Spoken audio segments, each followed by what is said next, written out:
Evening, Bill. Evening, Davy. Thanks for both joining me back in the Star Sports Zoom room once again. Davy Russell, fresh off the back of a blog that tipped up 2 8-1 winners today. Congratulations. But you know the drill, they're forgotten now. It's the weekend we're looking forward to. Yeah, a broken clock can be right twice a day. Right, straight into the weekend. Look, we'll go straight into Donny, which could be the feature meeting of the weekend if Cheltenham doesn't survive the inspection. We'll kick off in the 205, the Mayor's Hurdle. Show a better with us at Star Sports. Flavessa is the 13-8 favourite. Maria's Rock 5-2, along with Miranda at 5-2, 10-1 bar. An interesting race with horses sort of on the comeback trail. Slightly Flavessa disappointed at Kempton. Maria's Rock very disappointing at Newbury. I thought you could make a case for all six, and you could make a case for all six getting beat, Bill, which is quite an unusual sort of way to look at the race. If you had to be with one, who would you be with? Can I not be with two? I would say, so Nicky Henderson's obviously got the key at the top of the market. Yeah. He's got two really good mares there. Flavessa was beaten in this race last year. She was really good in her reappearance. She was fourth in the Christmas hurdle, so she brings the best form. But if you look at the weather forecast, there's soft. There are 11 mils on Thursday at Donny. There's rain around Thursday, Friday. The ground's going to be soft. Maybe worse. There's a bit of snow around. It's not going to dry out at all. And Flavessa, does she want it this bad? I'm not too sure. She's the obvious one, but she carries a penalty, so I'd avoid her. Marie's Rock was woeful last time, and she was too keen. And I know they put the hood and the tongue tie on, and that might straighten her up. But wow, I wouldn't be in a hurry to take a short price about her until she learns to settle and proves herself at this level. So I was keen to oppose her.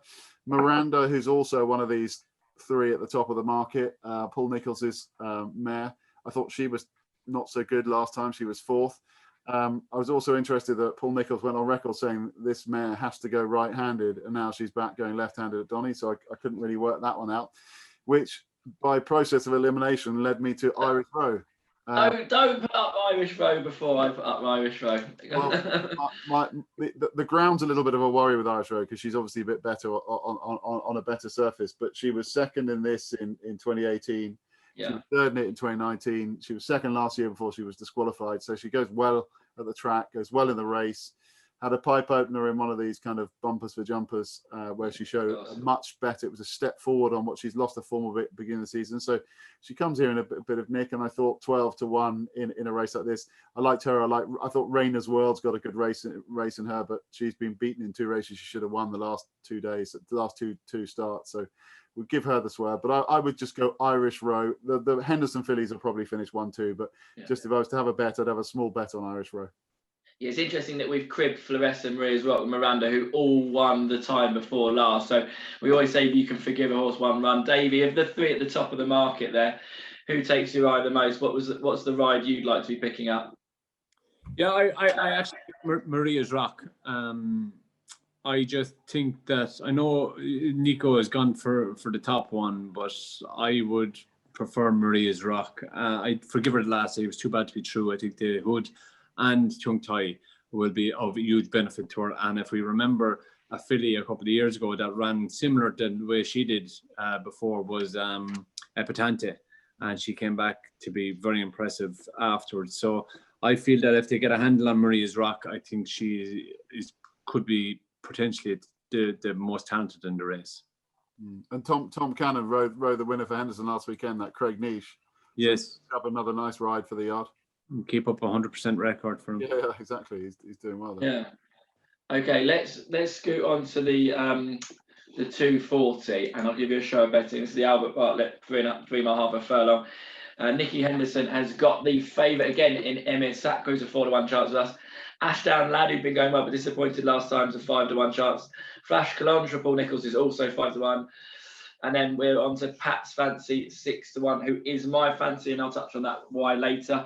Davey, I'll let you go first here. Who takes your eye? Can you forgive Ashdown Lad for the poor performance at Cheltenham last time? Yeah, I just have to tell you that I actually used to own Pat's Fancy.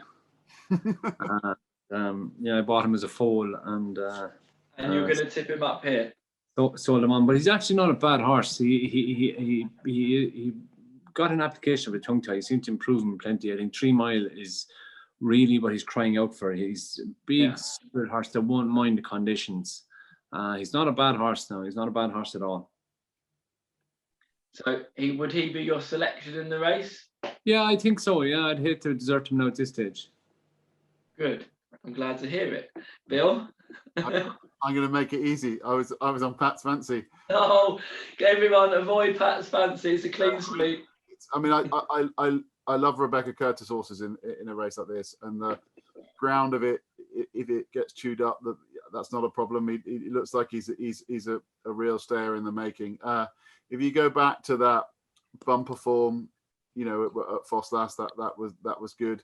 The horse he beat at Fosslas, Gladiator Allen, came out, won at Ascot last weekend, and I think he's still learning his job. It looked like he didn't really know what he was doing when he got beat by Make Good. He kind of got mugged down the outside a bit at Cheltenham and ran on, and I just like him. I think he's a decent price. I think there's 7-8 to 1 around there.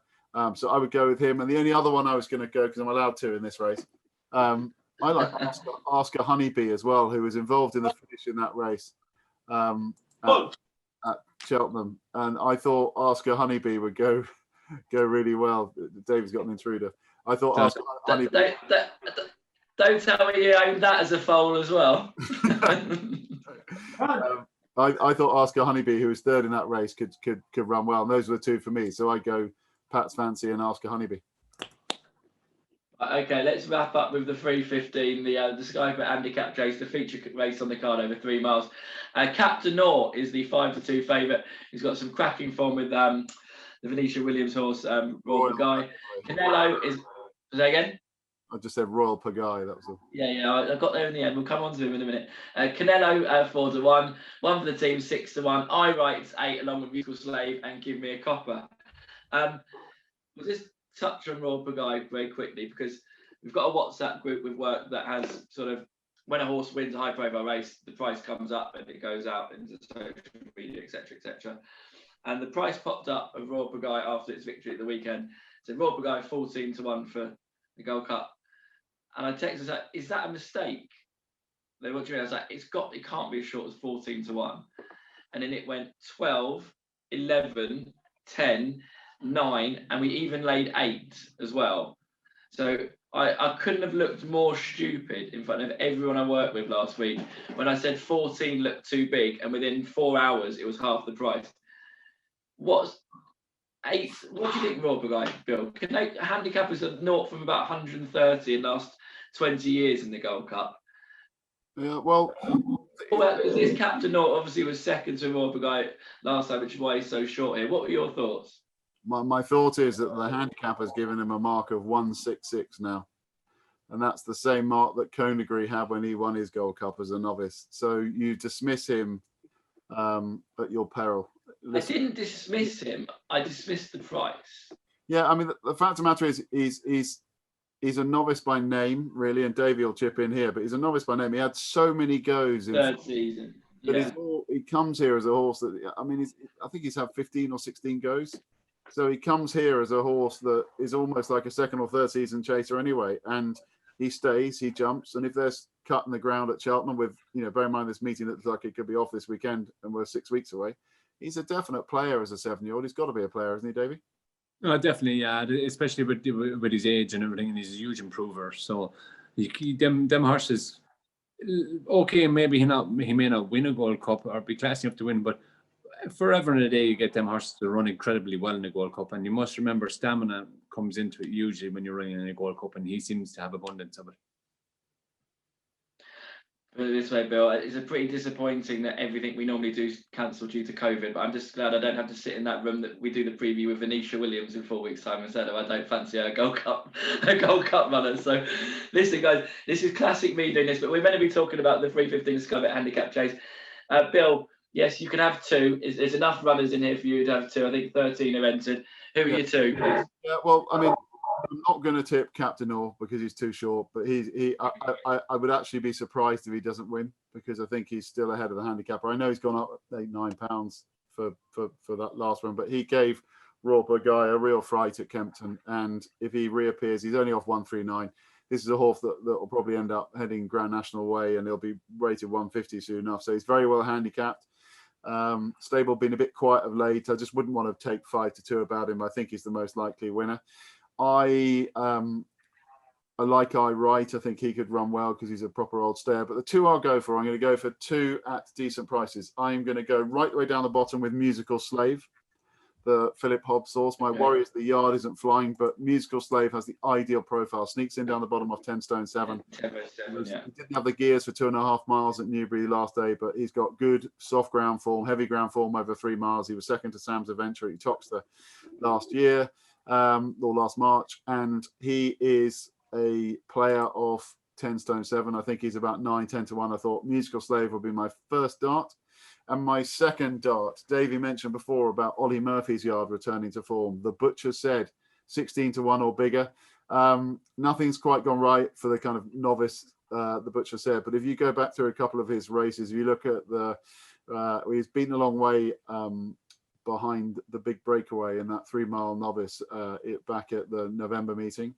And he was just creeping into it, getting into the race, virtually drawing alongside at the second lap, and then made a terrible mistake. So, yes, he was third and he was beaten 20 lengths, but he would have been a lot closer. Yard wasn't in great form. And ground probably too quick for him. Newcastle, the yard went flying when he reappeared a week and a bit later. Race would have come too soon. I think this has been the plan, and I think the Butcher said he does like to come from a long way back, which isn't ideal, but I think the Butcher said around 16s will run well, so I'll go Musical Slave and the Butcher said. 2 featherweights for you then in the big handicap. Davey, who would you ride and who would you think is the biggest danger? Yeah, I think give me a copper. For me, he's We're in tune tonight.